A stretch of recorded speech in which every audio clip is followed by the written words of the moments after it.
Hello everyone, my name is Dr. Bukhari. I'm a practicing physician in Illinois and welcome to Differential Diagnosis. So today I'll give you a brief overview of process how to come to USA if you are a foreign medical student. So let's look at it in a little bit of more detail.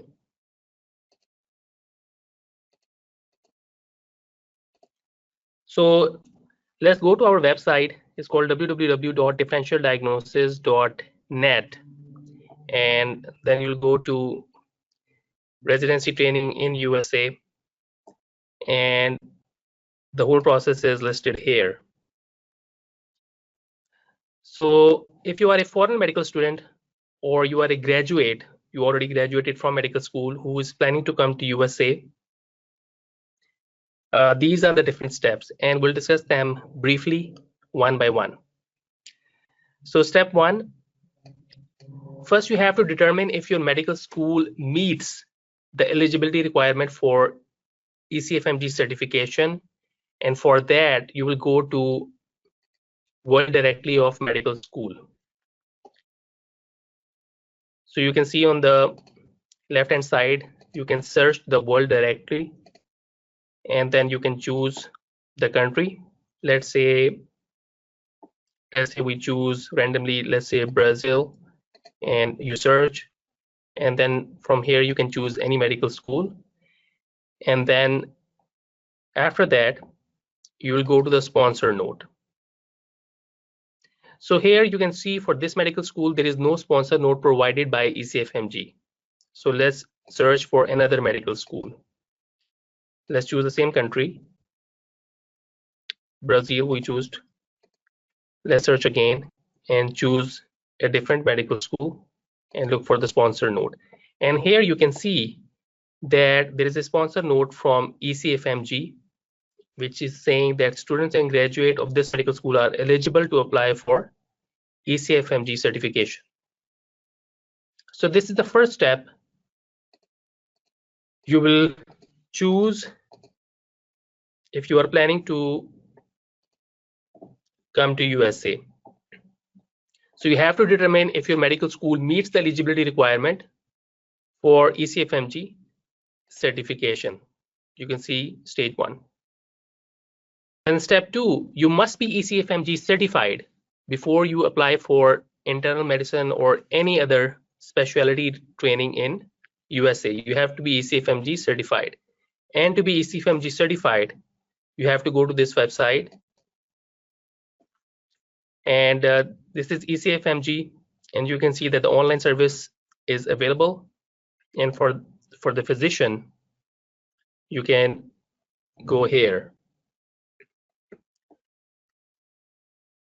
So when you go to this website, you have to get USMLE identification number.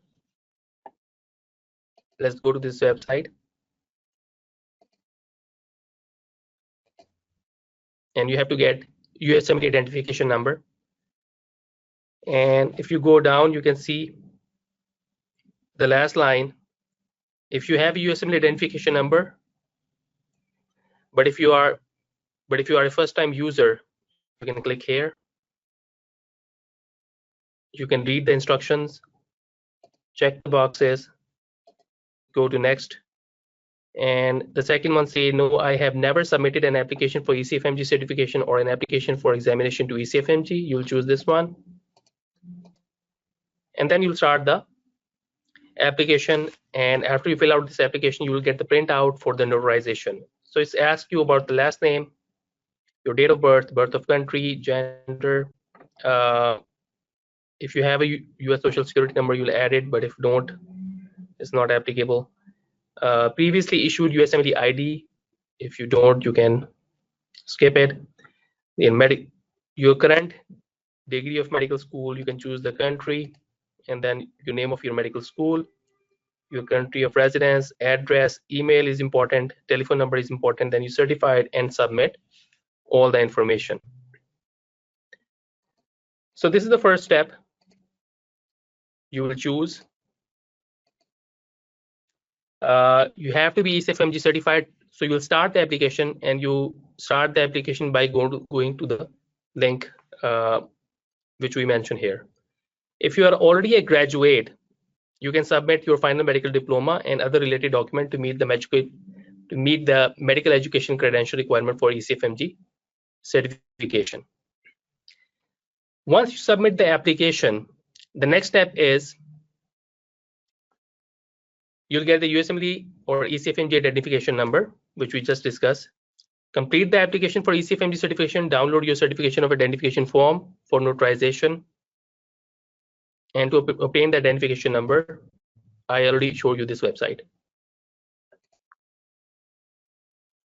Next step is you will start preparing for USMLE exam. So if you are an IMG or foreign medical graduate, international medical graduate, you have to pass USMLE step 1, which is a basic science exam. You have to pass USMLE step 2 CK, which is a clinical knowledge exam. And you have to prepare for those exams and then choose the location where you can have access to your USMLE exam, where you can actually go and take your exam. To apply for USMLE exam, you can go to this website. It's the Prometric to schedule the exam. You can look at this website, your location, your schedule. So let's say you are preparing for USMLE step 1 or step 2. You can click the schedule button, and then it will let you schedule the exam. So read the instruction, schedule appointment, how to become eligible, scheduling online, appointment change policy, what to bring to the test center. If you choose next, personal data, privacy disclosure. So once you read all this information, you will confirm everything and then move to the next step. So your scheduling number and then first 4 characters of the last name. So this is the information Prometric will ask you to schedule the exam. You can take step 1 or step 2, whatever you want. You can take whatever exam you are prepared for. It's not like you always have to take step 1 first or step 2 CK. You can take step 2 CK first or step 1 first. So once you pass your step 1 and step 2, the next step is you have to meet the clinical skill and communication skill requirement for ECFMG certification. So you're working on ECFMG certification process to apply for residency in USA. And one of the important steps is you have to meet the clinical skill and communication skill requirement. And to fulfill that requirement, you can click on this link below, and you will see all the details. So there are different pathways which you have, and you have to choose which one you qualify for, and we'll discuss them in detail later. Maybe we'll make another video because it's very detailed. So there are 6 different pathways you can see here, and you have to choose one pathway what you meet and try to fulfill the clinical and communication skill requirement for ECFMG certification. So when you gave all these exams, and how you're going to keep the track of your results and application process, so you can choose OASIS. So on step 6, I mentioned you can use online application status and information system, also called OASIS. So on this website, you can review and update your contact information. You can check the status of your USMLE application and medical education credential. You can see your USMLE result. It can also be used for ERA support service. It is also useful to fill out the online application for J1 sponsorship program. So let's look at the website. So you can go to OASIS, which is online application status and information system.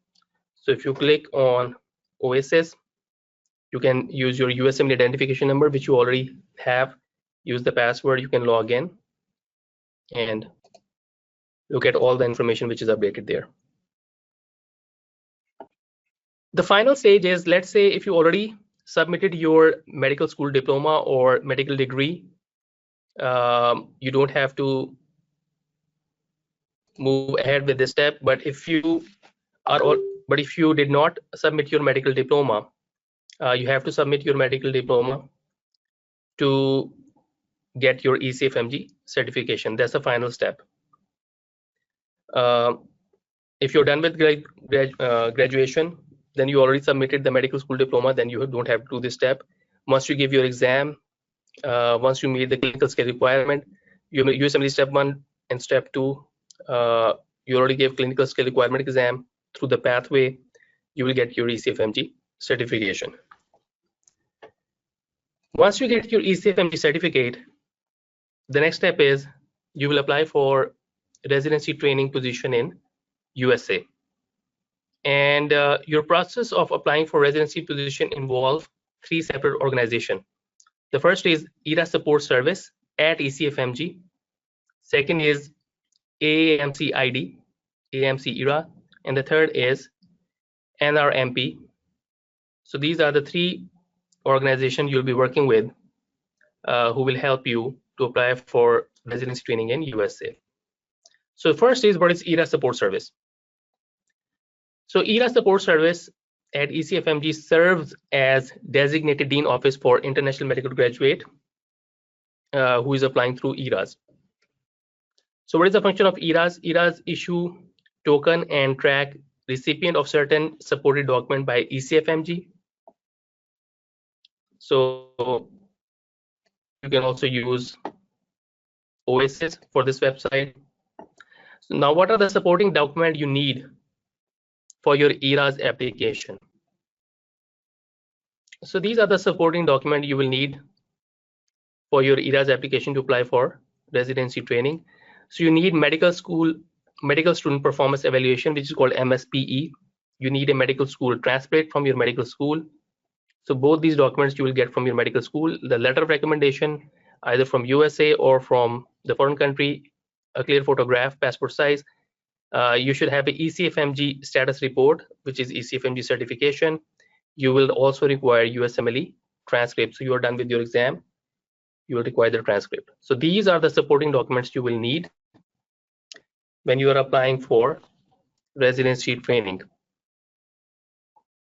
So the ERA support service basically provide you with a token and track the recipient of supporting documents and other documents via Oasis.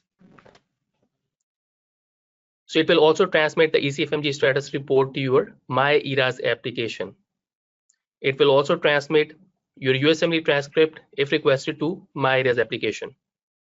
So when you are applying for residency training, you will be using My ERAS website to fill out the application, and ERA support service will be transmitting all the documents to your My ERA application. So you can choose different documents when you're applying for residency training. So when you apply for the residency training in USA, you will need a token. So how to obtain a residency token? So you'll log into your ECFMG Oasis and select ERA support service from the menu, and you will see the option to request a residency token. So you log in here, go to Oasis, and once you go here, you will select ERA support service from the menu, and it will allow you to request a residency token. The next step is AAMC ERAs. So you will maintain My ERAS website where you can register with ERAs and complete residency application. So you will go here, so log in or register to My ERAS. So you will create your account if you are new, and you will start filling out this application, and then ERA support service basically. So this is your My ERAS application through which you are applying for residency training in USA. And ERA support service which you are using is basically transmitting all the documents which include your ECFMG certificate, your USMLE results, your USMLE transcript. It is basically transmitting all the documents to your account here. So you can choose those documents when you're applying to the hospitals for residency training in USA. So here you'll make your MyERAS account. So after you fill out all the application, you will apply for the final match process. If you don't get, sometimes you get pre-match, you will get the residency position before you apply for the final match. But if you're going into the match process in USA, then you will register yourself to NRMP, National Residency Matching Program. So NRMP collects the preferences of applicants and program directors for available residency positions. So let's say you get a residency interview from 5 hospitals, and then you have a certain preference. So you will write your preference, and then you interview in 5 hospitals. Then obviously the residency program director in those hospitals, they will also write their preference to choose the candidate to. And NRMP basically collect the preferences of applicants and program director for the residency position. So if you get match, you'll get the residency spot. But if you don't get match to a position through the match, then you are eligible to participate in SOAP process. It's National Residency Match Supplemental Offer and Acceptance Program. So let's say if some of the program they still have position left and no one matched there, you can actually go there and try your luck again. So during this process of application to apply for residency position in USA, after you receive your ECFMG certificate, you'll be getting interviews. So you can go to the tab here, residency interview preparation. These are the commonly asked questions during the residency, the question you can ask from the residency program, and the question the residency program can ask you. So this is the brief overview of how to apply for residency training in USA. It's a long process, but I try to make it briefly, and we try to mention in the important links which are very helpful when you apply for residency training in USA. We'll try to make the detailed video about every step. We usually help students in USA and rest of the world who are applying for residency training in USA. So if you have any question, please reach out to us. Please write the comments and feedback how you like the video and how we can improve. Thank you very much. Have a nice day.